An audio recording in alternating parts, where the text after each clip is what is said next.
বন্ধুরা, আজকে একটা সময় দূরত্বের অঙ্ক দেখাচ্ছি। এখানে বলেছে এক ব্যক্তি ঘন্টায় 60 কিমি বেগে এক স্থানে গিয়ে ঘন্টায় 40 কিমি বেগে ফিরে এলেন। সমগ্র যাত্রাপথে ব্যক্তিটির গড় গতিবেগ কত বের করতে বলেছে। আচ্ছা, এক ব্যক্তি, এখানটা দেখো, এক ব্যক্তি এই এ পয়েন্ট থেকে বি পয়েন্ট অবধি কত কিমি বেগে গেলেন? 60 কিমি বেগে গেলেন। আর ফিরে এলেন কত কিমি বেগে? 40 কিমি বেগে। সমগ্র যাত্রাপথ মানে এই যাওয়া আর আসা নিয়ে এই সমগ্র যাত্রাপথে ব্যক্তিটির গড় গতিবেগ বের করতে বলেছে। এবার এরকম যদি থাকে তাহলে সমগ্র যাত্রাপথ মানে এই রাস্তাটার মানে এ থেকে বি এর দূরত্ব যদি আমি ধরি এক্স কিমি, তাহলে যাবার সময় ব্যক্তিটির সময় লাগে কত? x/60 ঘন্টা। আর আসার সময় ব্যক্তিটির সময় লাগে কত?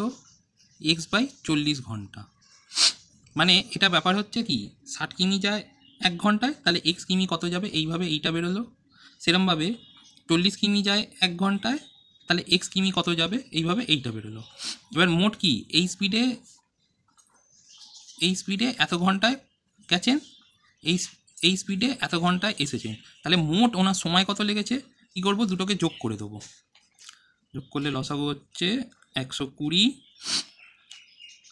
এখানে হবে 2 আর এখানে হবে 3, তাহলে টোটাল হচ্ছে আমার 5x/120। এবার এটা কাটাকুটি করে আমরা ছোটো করে নিতে পারি, x/24 ঘন্টা। তাহলে যাতায়াতের সময় কত লাগছে? এত ঘন্টা। এবার এই যে এত ঘন্টা সময়টা লাগছে কতটা যাতায়াতের জন্য? আমরা এ থেকে বিতে যাচ্ছি, বি থেকে এতে আসছি। যদি সমগ্র এখানে যাত্রাপথের দূরত্ব এ থেকে বি এর দূরত্ব যদি এক্স হয়, তাহলে এ থেকে বি প্রথমে এক্স গেল, আবার বি থেকে এ আবার এক্স এলো, তাহলে সমগ্র যাত্রাপথ কত হচ্ছে? 2x কিমি। এই 2x কিমি কত ঘন্টায় যাচ্ছে? x/24 ঘন্টা যাচ্ছে এত ঘন্টায়। তাহলে গতিবেগ বের করতে গেলে আমাদের কি হচ্ছে? গতিবেগের ফর্মুলা কি? অতিক্রান্ত দূরত্ব বাই সময়। আচ্ছা, দূরত্ব কত? 2x। আচ্ছা, সময় কত লাগছে এখানে? x/24। এবার এইটা পরের স্টেপে উল্টে যাবে, 24/x হয়ে গেল, x কাটাকুটি গেল, 24 দুগুণে 48 কিমি পার ঘন্টা। তাহলে এখানে এই অঙ্কটায় আমাদের উত্তর হবে অপশান বি, 48 কিমি পার ঘন্টা। আচ্ছা, আমরা যদি এই অঙ্কগুলো দিই আমরা এইভাবে এক্স ধরে করব, কিন্তু এইটাকে পরীক্ষার সময় শর্ট টাইমের মধ্যে করতে গেলে আমরা একটা অন্য পদ্ধতি ব্যবহার করব। কখনোই এক স্থান থেকে আরেক স্থানে যদি যায়, যদি এ থেকে বিতে 60 কিমি বেগে আর বি থেকে এতে আবার 40 কিমি বেগে থাকে, তাহলে এই ক্ষেত্রে শর্টকাটের পদ্ধতি হচ্ছে 2 গুণ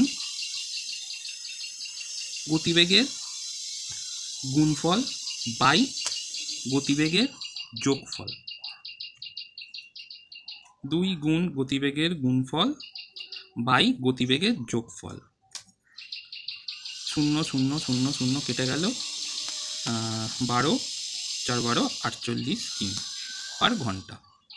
এইভাবেও আমরা বের করতে পারি। এইটা হচ্ছে শর্টকাট পদ্ধতি। এইভাবে আমরা কোনো অঙ্ককে খুব তাড়াতাড়ি সলভ করতে পারি। এটা হচ্ছে ফর্মুলা। এবার তোমরা যদি বড়োভাবে করে বুঝতে চাও তাহলে এইভাবে একবার করে দেখে নিতে পারো। আর শর্টকাটে পরীক্ষায় তাড়াতাড়ি করতে গেলে এইভাবে করবে। আর এবার আরেকটা অঙ্ক দেখো। এক ব্যক্তি ঘন্টায় 30 কিমি বেগে এক স্থান থেকে গিয়ে ঘন্টায় 50 কিমি বেগে আবার ফিরে এলেন। সমগ্র যাত্রাপথের গড় গতিবেগ কত বের করতে বলেছে। এটাও সেই একই পদ্ধতিতে করি, শর্টকাট পদ্ধতিতে। কিভাবে করব?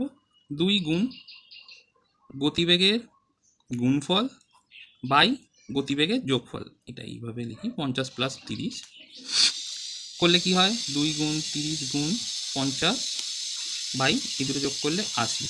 0 0 কেটে গেল,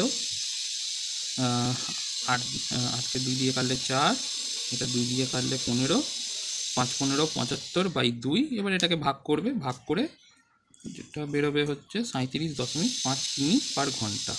তাহলে এখানে আমার উত্তর হবে এই অপশান বি, 37.5 কিমি পার ঘন্টা। এই সব অঙ্কর ক্ষেত্রে একটু খেয়াল রাখলেই তোমরা পারবে যে কোনো ব্যক্তি, যদি কোনো ব্যক্তি কোনো নৌকা, কোনো গাড়ি, যে সমস্ত সাইকেলে যাচ্ছে, যাতে খুশি যাচ্ছে, একটা স্থান থেকে আরেকটা স্থানে যদি যায় এবং সেখান থেকে আবার যদি ফিরে আসে, সেই ক্ষেত্রে গড় গতিবেগ বের করার ফর্মুলা হচ্ছে এইটা, কি 2 গুণ দুটো গতিবেগের গুণফল বাই দুটো গতিবেগের যোগফল। এটা মাথায় রাখলেই তোমাদের এই ধরনের যে কোনো অঙ্ক শর্টকাটে খুব তাড়াতাড়ি করতে পারবে। তোমরা অঙ্কটা আরেকবার দেখে নাও।